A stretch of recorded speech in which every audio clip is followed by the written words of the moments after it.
Drone and unmanned aircraft certification and compliance, what we're talking about today on the eCentral Business Show. I'm John Nayler and I'm joined by Scott Stevens, retired United States Air Force Lieutenant Colonel. Yes, sir. Fabulous. Right. Now, your business now is, now I'm going to try and get this right, unmanned advantage services. Okay. Now, the question I've posed today is what's going on around compliance for unmanned aircraft, drones, these sorts of things. We know they're buzzing around the skies. It's quite worrisome. But you're actually quite passionate about the field of how law enforcement are working with this equipment, yeah? That's correct. Yeah. Now, what's the problem? Let's identify the problem. Let's talk about the solutions. So what's the problem going on at the minute in the area? Well, a little background is I had 25 years with the Air Force involved with the drone program from a strategic standpoint. Yeah, sure. I wasn't the guy that actually flew, but I was the one who was designing the strategic plans for the Air Force and for Department of Defense. So that's a complicated business, even that actually pulling that together, yeah? That's correct. Wow. And so I've been with it for 25 years when people didn't even understand what the term was. Yes, yes. Let alone how to employ it. And we knew there was going to come a point in time where civilian market was going to get involved with the unmanned aircraft. Sure, sure. So Air Force, Department of Defense, and Homeland Security were pretty much the guinea pigs as far as the FAA was concerned, as far as setting up the trials and the mistakes and finding ways to solve the problem, what have you. Sure. So I was extremely fortunate to have been involved with that. And this so you've got a long history. I do. In and around this very specific subject you talked about. Because you guys were putting together the programs and the safety and the compliance and how do we do this operationally? Yes. Possibly even on a war footing. Yes. To get this job done. Yes. In fact, we were involved with the concept of operations, which means how does a warfighter plan a mission with these aircraft? You don't just show up and fly the aircraft. You show up and you plan it ahead of time. You know what the frequencies are, you know what the airspace are, you know who you're going to contact, et cetera, et cetera. And all of that needs to be factored in for the plan for the warfighter to be able to actually fly the aircraft safely.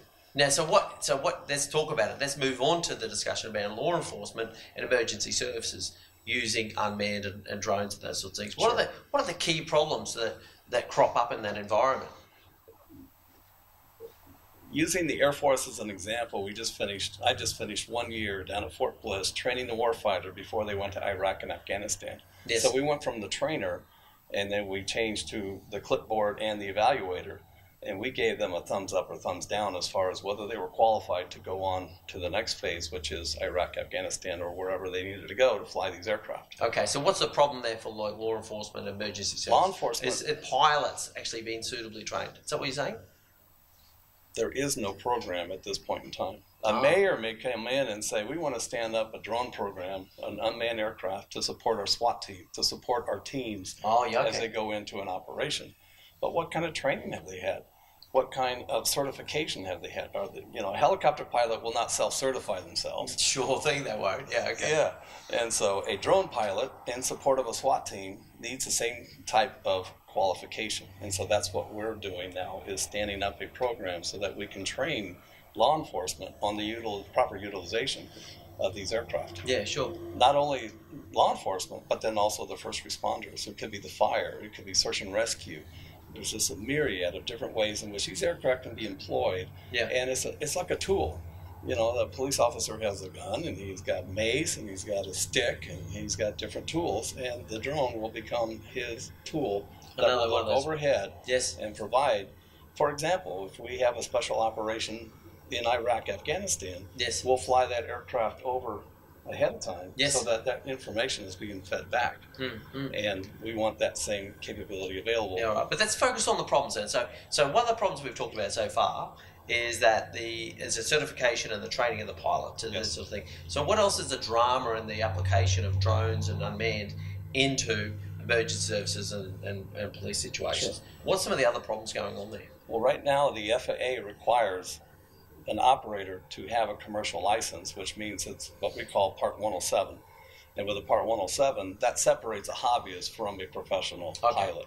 Yeah. And so we have to make sure that the personnel who are flying on behalf of that local community has that commercial license. Oh, okay. Yeah. And how about airspace? Surely that's an issue as well, yeah? It is, because if a SWAT team goes in to conduct an operation, you can't just pop the trunk and go fly the aircraft. You have to contact the tower. You have to make sure that the control tower knows that you're in the area. There's requirements that you have to coordinate ahead of time before you show up. Sure. And then you can't just fly a drone overhead and then say, here's your video, Judge. It doesn't work that way. There are specific requirements as far as what can and cannot be introduced into a courtroom from drone video. Okay. So that's problem number 3 with this sort of thing is how do you ensure that the drone or the unmanned is getting the surveillance and the video in a compliant way, for it to be admissible in court. That's exactly right. So and the systems are and you guys are involved in resolving this as well. That's right. Yeah. And every state is different.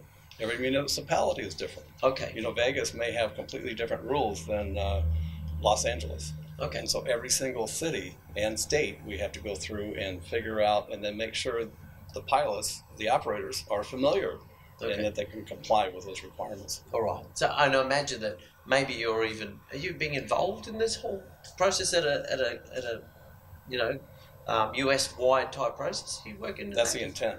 Oh, okay. Yes. All right. Well, we've got a very specific target market that you want to talk to. Right. So it's the actual at the top of the pile type regulators at state and federal level. What's your term here? So across the whole states, there's definitely a head full of knowledge you've got that's been applied in a war standing. Yes. But also civil.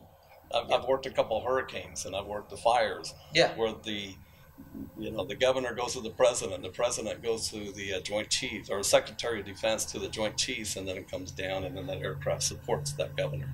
Right. It's a convoluted process, but I've been involved with that as well. Wow, okay. A head full of knowledge there, obviously, folks, and I'd like to sit down and have a beer with this bloke to get a few more stories. He's obviously probably, he's got some things he can't tell us as well, I imagine. But anyway, look, now let's get down to it. So we've got enough out of your head, I think, for today, and introduce you to your potential clients. But how do people get in contact with you, Scott? Well, I'm just getting started, so I've got my email address. Yeah, and then, what's that? That is... You threw me off. I know, it's all right. We're going to get there because I've got it here. What's this? Is it SR3 Stevens? It's SA3 Stevens. SA3 Stevens. At gmail.com. Yeah, and a phone number? And 719 243 4829. Oh, fabulous. All right. Yeah. At least he knows his phone number, all right? No, that's anyway. Look, that's fabulous, Scott. No, look, but the key thing is that it's not whether you know your email address, it's not whether you know your shit. Yeah, right. Yeah. But anyway, so he definitely does do that. So, Scott, very much appreciate your time and coming on the eCentral Business Show today. Really appreciate the opportunity, sir. No, that's all right, all right. And that's another episode done, the eCentral Business Show. I'm John Nayler.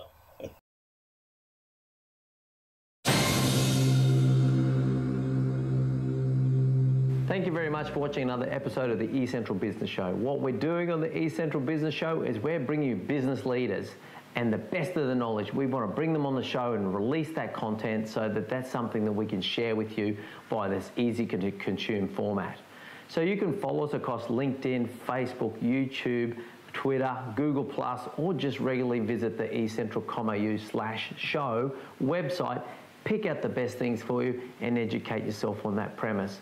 Now there's video content there for you, so you can just watch the video and inform yourself in your own time. We've also now podcasting that content as well, so it's really simple to consume. You can listen to it on the way to work in the car or during your daily exercise regime. Beyond that, we're also looking to connect with business experts. So if you consider yourself to be an expert in your field, please make contact so we can schedule you in and have you come on the show. So you can release your content and increase your brand across our format. Beyond that, we also invite people to send us their email address so we can send you our monthly magazine. And that's just the best of the content, the best of the videos for the month, put out once again in an email, arrives in your inbox, so you can just go through and pick out the things that are really going to educate you and advance you in your field of expertise and in business. We're a business-focused show. So thank you very much once again for watching, and we'll see you next time.